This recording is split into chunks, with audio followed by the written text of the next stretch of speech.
Nous disons que ceux qui croient au Seigneur Jésus auront la vie éternelle. Alors qu'en sera-t-il de ceux qui ne croient pas? Dieu a envoyé son Fils dans le monde. Est-ce pour condamner les gens morts, pour les faire prier? Pas du tout. Si le Fils de Dieu n'était pas venu dans le monde, personne n'aurait d'espoir, tout le monde mourrait. Sans aucun espoir. Mais le Précleste a envoyé son Fils dans le monde. Pour sauver les hommes, pour donner aux gens l'espoir d'une vie nouvelle. Pour que les gens reçoivent ce que Dieu donne.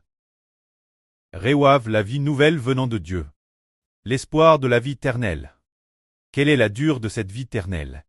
Aussi longue que la vie de Dieu. Aussi longue sera la haine être, car nous obtenons la vie éternelle, c'est la vie de Dieu qui entre en nous. Lisons maintenant ce qu'il advient de ceux qui croient et de ceux qui ne croient pas. Lisons donc. Car Dieu a envoyé son propre Fils dans le monde. Non pas pour qu'il condamne les hommes, mais pour que le monde soit sauvé par lui. C'est-à-dire, le Seigneur est venu dans le monde, et est-ce pour sauver les gens, ou pour les détruire? Il ne détruit pas les gens.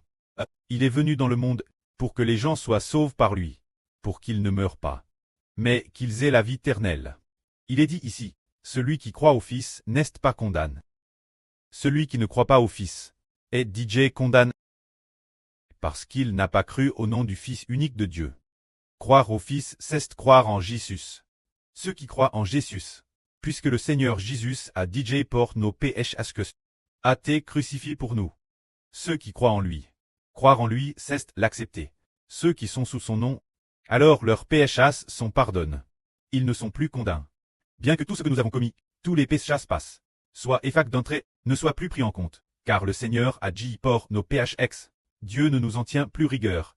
Mais ceux qui ne croient pas en Jésus, ceux qui ne veulent pas accepter Jésus, alors les péchés qu'ils ont commis, personne ne les porte. Une seule personne peut porter les péchés des hommes. C'est Jésus. Mais le Seigneur Jésus a été crucifié, ne portant que les péchés de ceux qui croient en lui. Alors ceux qui ne croient pas sont condamnés. Très condamnés signifie que, au moment de la future résurrection pour la vie éternelle, ceux qui ne croient pas en Jésus seront jetés dans le tank de feu et de soufre, et seront détruits pour toujours. Mais combien ceux qui croient sont bénis? Ceux qui croient en Jésus. Nous comprenons que la durée de vie humaine n'est que de 80 ans. Quand ceux qui croient en Jésus, c'est comme si notre vie était greffe sur un arbre de vie éternelle. Ainsi, alors que notre vie ne durait que 80 ans. En croyant en Jésus, nous devenons les membres de Jésus, nous devenons les enfants de Jésus, la vie de Jésus, la vie éternelle de Jésus entre en nous. Et nous obtenons la vie éternelle. Alors pourquoi mourrons-nous? Pourquoi la vie ne dure-t-elle que quelques décennies? C'est cause de la vie de notre preux.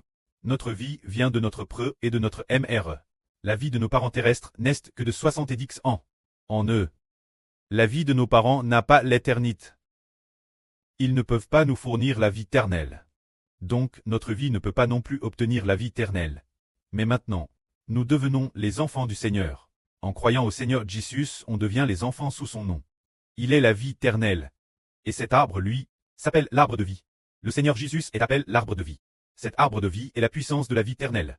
Appartenant son nom, la vie éternelle depuis l'intérieur du Seigneur, entre dans tous les enfants appartenant son nom. Et ils reçoivent la vie éternelle. Ceux qui croient au Seigneur Jésus, non seulement ne sont pas condamnés, mais en plus, ils auront la vie éternelle. Que la gloire soit auprès et au Seigneur. Amen.